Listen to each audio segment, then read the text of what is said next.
because that's not what we're here for. We're here to help each other. We're here to love. We're here to be kind to one another.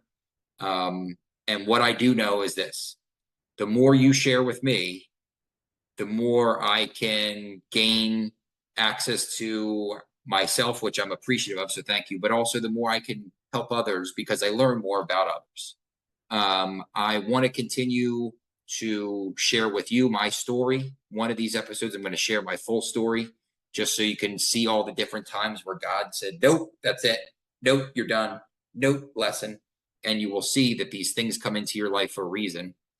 The other part too is the last thing I wanted to share with you all. I am really, really grateful that you watch these episodes. I ask you to share them because again, I am not doing this for me. Yes, I love to do it, but this is so I can start helping others on a wider basis. So share this video, like this video. Let's get this out there. Let's start helping people understand that. I know this sounds so weird, but addiction recovery can also be fun.